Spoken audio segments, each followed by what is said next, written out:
Hey Merlin, it's Corey. Hey, we just finished doing the inspection, and I would like to do a couple video walkthroughs for you, or walk around, walk through, just talk about a few things. Overall, it's a really nice, clean house. I think you probably can see that. But of course, it's an older house, so there's always a few things. And so I'm gonna flip this around. We'll look at the house and go from there. There we go. There's brother. There's the park, and your house is over there.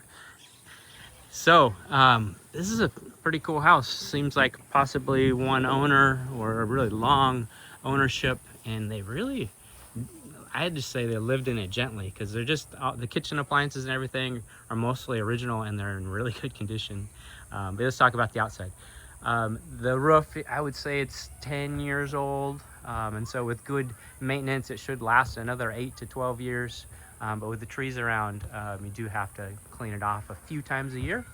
There's a little bit of moss, especially in the valleys. I took a bunch of pictures, but anyway, in this valley there's a little bit of moss and a little bit of debris too from one of the trees dropping something. I'm not even sure what. But overall, the roof seems to be in good condition. Just as long as it's taken care of over the next few years, it should last. Gutters also have a little bit of debris. They're not terrible, but again, one of the trees dropped some kind of seeds in it. And there's a few piles, so that also should be cleaned out. Flashing and everything seem to be okay. The chimney up there is capped, and it has a bit of moss on the bricks, which we don't like to see moss on anything on our houses. So best case would be to clean that off so it doesn't deteriorate more. Coming down the siding, you have cedar shake siding on the lower section, and it just seems like they've taken good care of it. It's almost flat. There's a little bit of wobbliness, but at this age, that's actually in really good condition. Looks like someone poked it a little bit there, or something was up against it, but again, the paint takes care of that.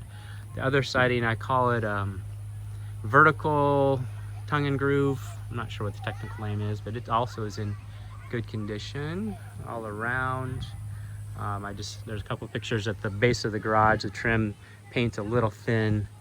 Going back up to the fascia boards, outside corners, the gutters do leak over time, and they just have to be resealed. So anyway, these ones have leaked there, and you have a little bit of moss and a little bit of moisture damage on the fascia board there. So that should be all cleaned up, and see if there's any necessary repairs. But definitely all the outside corners of the gutters should be cleaned out and resealed, so you don't have more of that problem. The blackness on the gutters will clean off real easily, because that's basically a fungus and dirt. So to make those look good, we just passed the irrigation pump. We'll go back to that. So you know about this, probably know more than I do, but it looks like a nice setup. It is pressurized, but the power's off at the panel, but it looks like a pretty good setup for irrigation. My house in Santa Clara had irrigation pump. I'll get that. Thank you. All right, back to the house. There are a few cracks in the foundation, but I just call them typical cracks, typical cracking, concrete cracks. And if it's not causing any other issues with the house, then I'm not too concerned about them, unless they're really big cracks that are where the foundation's falling apart. We don't see that here. Plants up against the house, don't recommend that.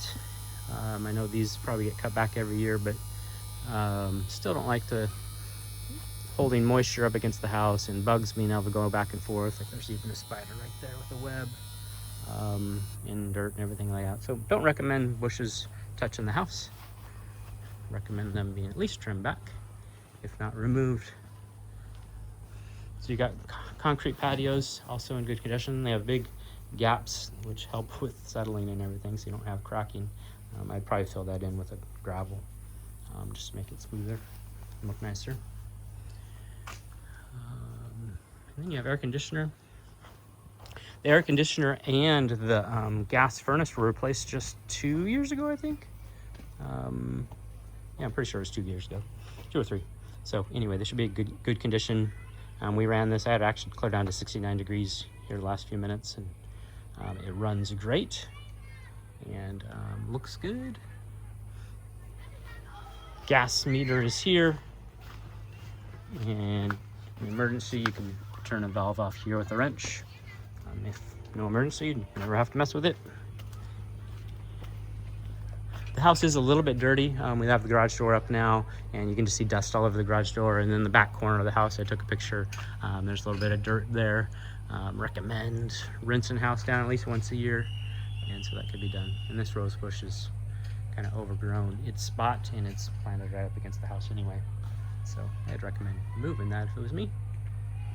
Okay. Oh, let's talk about the deck a little bit. So the composite deck, which are nice.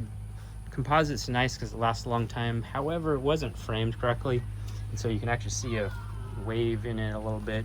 It's framed 24 on center, and really they have to be framed 16 on center or 12 on center in order to support the composite decking. So not only is there a wave because it's spaced too far, but actually this joist has dropped.